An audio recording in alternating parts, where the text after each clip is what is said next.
little artist, I would like to show you some artist trading cards that I have made and how you can create your own. Before we get started, there are a few things you need to know about artist trading cards. The name artist trading cards is often abbreviated and called ATCs. ATCs are miniature pieces of art created by artists and can be traded around the world. They are usually not sold. The only official rule for ATCs is they must be 2.5 by 3.5 inches, the same size as Pokemon, baseball, and football trading cards. The finished card must be able to fit into a standard trading card sleeve.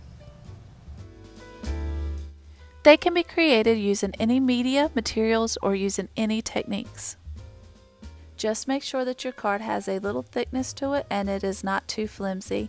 Cardstock works well for ATCs. On the back of the card, you must include your first name, last name, and the date completed. You can also include the title of the work and any notes you would like to include. Now that you know what artist trading cards are, I would like to share with you some examples of how you can create your own ATCs.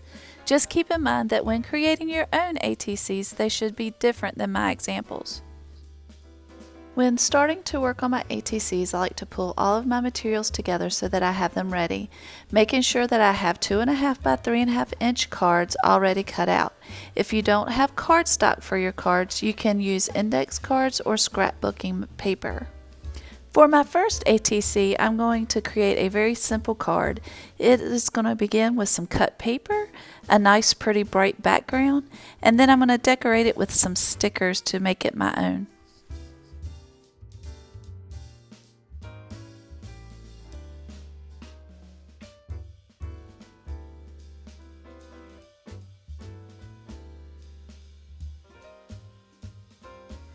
For my next card, I glued a piece of cardstock to my scrapbooking paper to make sure the card is not flimsy.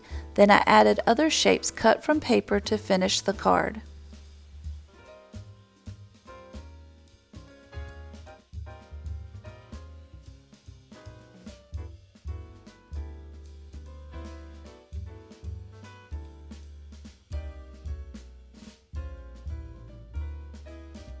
I started this card with a drawing and then I outlined the drawing with ink.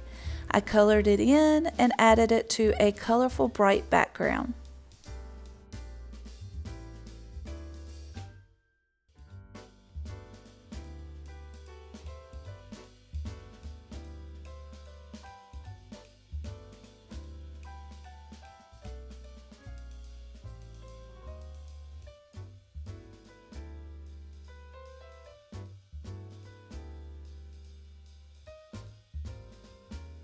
For this card, I added paint. I used a paint dabber and dabbed the paint all over. Of course, you can use any type of paint and create anything you would like. Once dry, I can finish the card with the drawing, cut out shapes, or even more paint. The possibilities are endless. The last option I'd like to show you is a Zentangling project. Starting with the frame around the edges, I break the space into parts, and then I start adding patterns and Zentangles in those parts. Zentangling patterns not only make beautiful art, but are also very relaxing to create.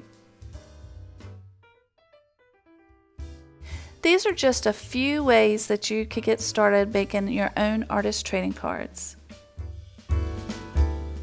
The important thing to remember is to have fun and be creative.